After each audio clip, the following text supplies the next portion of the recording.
lección, la segunda unidad de filosofía, que se titula ¿Para qué sirve la filosofía? Hay un primer apartado en donde nos habla del pensamiento, la lógica, y luego un segundo apartado en donde nos habla de cuestiones como la educación, la actitud crítica de la filosofía, y por último un tercer apartado donde nos habla de la importancia que tiene la filosofía para llevar a cabo una vida creativa y sobre todo libre y sometida a los principios de la razón. Este segundo tema quizás es más fácil que el primero. En el primero habíamos hablado de cuál es la característica de la filosofía y cómo se distingue de otras disciplinas como las ciencias o de otros saberes como la religión. Y luego también hemos hecho un breve recorrido por la historia de la filosofía, desde los griegos hasta nuestra época. Entonces, en este segundo tema, ¿para qué sirve la filosofía?, comenzamos a reflexionar sobre una de las tareas importantes que tiene la filosofía, aparte de preguntarse sobre cuestiones como el origen del universo o cuestiones de otro tipo. La filosofía, desde el principio, desde los primeros tiempos, ya tuvo un interés por el pensamiento, por lo que es el pensar. Entonces, en el libro dice que la actividad específica de nuestro entendimiento, nuestra razón, se denomina pensamiento, y que es quizás la actividad más típicamente humana. Distingue entre percepción, imaginación y memoria.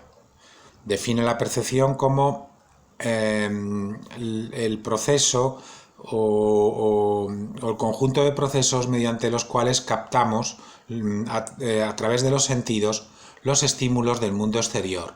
Por ejemplo, un color, un sabor, van siendo elaborados en nuestro pensamiento a través de la percepción para representarnos lo que sería, por ejemplo, una fruta que tiene una pera, que tiene un color verde y que tiene determinado sabor, dulce, etc. Otra de las actividades que distinguen el libro del pensamiento es la imaginación.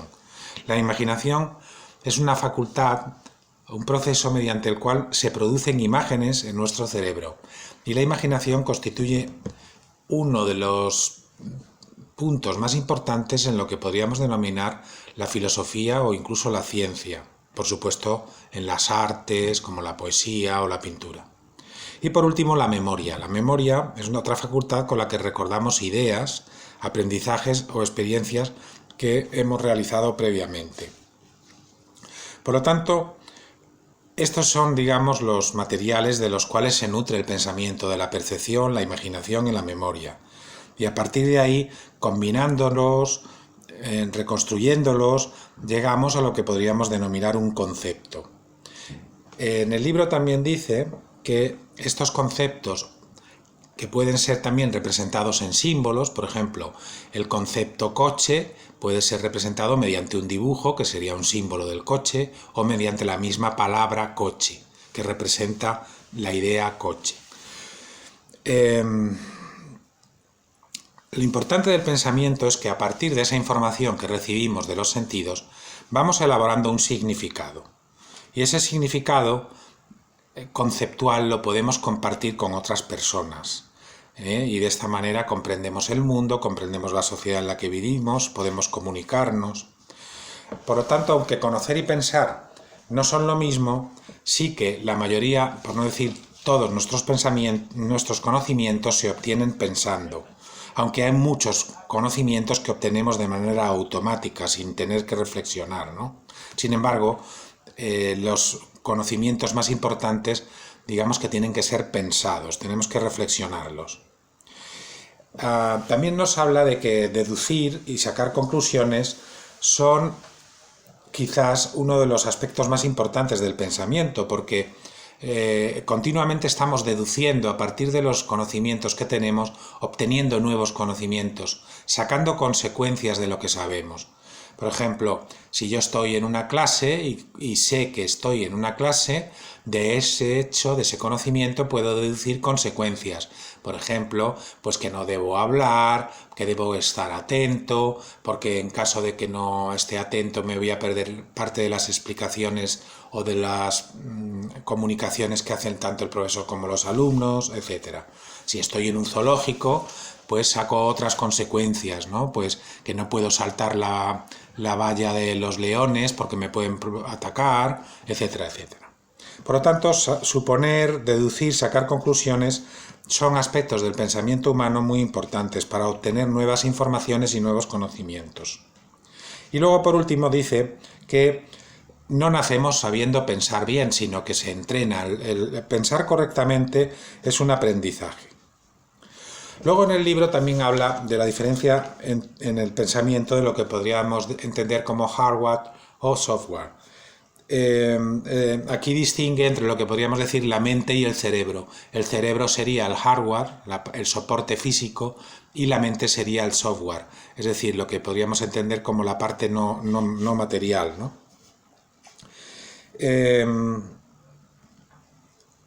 Por lo tanto, si nuestro pensamiento tiene como finalidad saber cuáles creencias son correctas, cuáles son las creencias correctas acerca del mundo, qué es lo que tenemos que decidir, qué medios tenemos que utilizar para actuar. El pensamiento para alcanzar estos objetivos tiene que partir de informaciones adecuadas, suficientes y verdaderas, y también cómo estas informaciones se elaboran y se combinan de un modo correcto. La filosofía se ocupa sobre todo de la segunda parte, es decir, cómo debemos pensar. Es lo que se denomina el aspecto normativo del conocimiento, porque nos dice cuáles son las leyes del pensamiento correcto. Es lo que se ha entendido tradicionalmente como la lógica. Otras disciplinas, como la neurología o la psicología, se ocupan más del fenómeno tal y como sucede de hecho, es decir, cómo se dan los procesos realmente en nuestro cerebro o cómo se llevan a cabo los procesos psicológicos, cognitivos, de lo que denominamos pensamiento. Es decir, la neurología y la psicología se ocupan más de describir el pensamiento, mientras que la filosofía se ocupa de las leyes del pensamiento correcto, es decir, de cómo utilizar el pensamiento de una manera correcta, adecuada. Hay otro aspecto que nos señala en el libro, que es pensar con lógica. Es muy importante porque, de alguna manera, los conceptos, que son las representaciones intelectuales que simbolizan las cosas o los procesos de la realidad, dichos conceptos no representan esas cosas tal y como las percibimos por los sentidos, sino que tienen que elaborar a partir de cada una de las percepciones que tenemos, a partir de cada una de las sensaciones que recibimos, por ejemplo, de una manzana. Habremos visto miles de manzanas a lo largo de nuestra vida. El concepto manzana surge a partir de los rasgos que tienen de común todas las manzanas y que nuestra mente es capaz de elaborar a partir de un esquema general de lo que sería una manzana y llega mediante la abstracción al concepto manzana. Es decir, que nuestra mente es capaz de distinguir en los objetos que nos representamos a través de los sentidos elementos comunes, rasgos comunes, y mediante un proceso de abstracción elabora un concepto. Otra cosa diferente es lo que es un juicio. Es decir, el juicio ya es cuando en nuestro pensamiento afirmamos o negamos algo. Es decir, si yo, partiendo del concepto manzana, afirmo, por ejemplo, que es roja, la manzana es roja, esto constituye un juicio porque estoy afirmando algo sobre la manzana, de la misma manera que si dijera la manzana no es roja. Y a partir de los juicios, en un tercer escalón, es decir, partimos de los conceptos, primer escalón, segundo escalón, los juicios, donde afirmamos o negamos algo de los conceptos, y en el tercer escalón tendríamos los argumentos. Los argumentos son la expresión en el lenguaje de los razonamientos. Por lo tanto, con los razonamientos lo que hacemos es ir extrayendo conclusiones a partir de juicios previos. Por lo tanto, es muy importante saber argumentar, porque la argumentación correcta, si partimos de juicios verdaderos, nos va a conducir a conclusiones verdaderas. Así pues, la formación de conceptos, la afirmación de juicios y las deducciones no se encuentran solo en los libros de lógica, sino que todos naturalmente utilizamos en nuestra vida diaria los conceptos, los juicios y las argumentaciones o razonamientos. La lógica se ocupa de extraer las formas correctas de deducir y de extraer conclusiones verdaderas a partir de premisas verdaderas. Esto ya lo ampliaremos porque hay una unidad del libro que se dedica a la lógica. Pasamos a la segunda parte del tema, en donde nos habla de distintas cuestiones que yo no voy a resumir completamente porque las tenéis en el libro. La primera es la educación y la adquisición de la cultura. Aquí nos define la educación como el proceso mediante el cual el individuo se integra en un sistema cultural. Y una cultura es algo muy amplio que conforma la vida de un grupo humano, de un pueblo. Incluye el lenguaje, las costumbres en general, los instrumentos que se utilizan, por ejemplo, para cultivar la tierra. Una cultura engloba prácticamente todo lo que es la vida humana, en un periodo histórico concreto. El pensamiento filosófico se ocupa de realizar una función crítica sobre todos los aspectos de la cultura, puesto que hay costumbres, hay valores, hay hábitos, hay herencias que hemos recibido del pasado que hay que criticar, hay que analizar, hay que someter a un juicio. Cada uno de nosotros tiene que hacerlo para salvaguardar tanto lo positivo que tiene la cultura en su desarrollo histórico, como para intentar erradicar aquellos aspectos culturales que no son correctos desde un punto de vista racional. Sobre el segundo punto, el punto 2.2, lenguaje e ideología, también insiste en la misma idea, es decir, hay muchas ideas, muchos patrones mentales heredados que son propios de los grupos. Por ejemplo, podríamos decir que quien tiene el poder, quien tiene el dinero, va a pensar en unos términos diferentes que aquellos que no tienen el poder ni tienen el dinero, que pensarán de otra manera. Es decir, esto es lo que se entiende muy en general como las ideologías, o también podemos decir los prejuicios o los estereotipos. Debemos estar siempre muy atentos a aquellos de nuestras ideas o aquellos de nuestros conceptos que son erróneos y que provienen de una génesis social, es decir, de quiénes somos, de qué puesto ocupamos en la sociedad. Saber criticar aquello que hemos recibido y saber aceptar otras alternativas, otras formas diferentes de pensamiento, hace que seamos más inteligentes. Y esto siempre es incitado por la filosofía. La filosofía intenta que salgas de la pasividad mental y de alguna manera analices y critiques aquello que has recibido y aquello que te rodea. Por último, la actitud crítica es lo que define realmente a la filosofía, es precisamente su actitud crítica. Aquí en el libro nos dice que para evaluar críticamente la información que recibimos, en primer lugar debemos analizar la exactitud de los hechos y las afirmaciones para aceptarlos como válidos. Esto es muy importante hoy en día, donde a través de Internet nos llegan noticias falsas continuamente. Hay que tener la mente fría para analizar la exactitud de esas noticias que estamos recibiendo. En segundo lugar, hay que analizar los razonamientos para comprobar si incluyen incoherencias lógicas, es decir, los razonamientos pueden estar mal realizados, mal hechos, y por lo tanto nos van a conducir a través de un camino equivocado hacia un lugar equivocado. Y por último, una vez detectados los fallos, contraponer argumentos para corregir esos errores. Esta misión de la filosofía es tratar de ayudar al ser humano a encontrar respuestas verdaderas y seguras. Por lo tanto, la filosofía se caracteriza sobre todo por hacer preguntas, por saber hacer preguntas y una actitud crítica ante lo dado, ante lo recibido. En la tercera parte de la unidad nos habla del pensamiento y de la creatividad.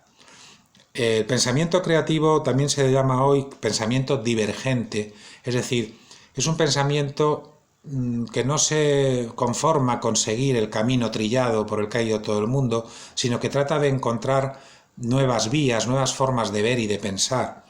Los científicos, los inventores, los pintores, los artistas, los políticos, muchos de ellos se caracterizan por tener un pensamiento creativo y ven soluciones a problemas que nadie antes ha podido ver.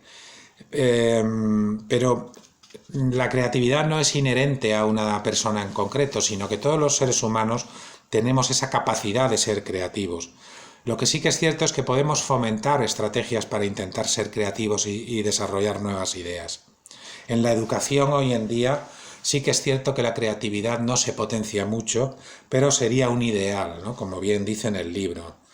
Sobre todo porque la creatividad tiene que ver con la libertad, es decir, el individuo es libre en la medida en que se sacude las costumbres y hábitos mecánicos y de alguna forma encuentra nuevas maneras de actuar.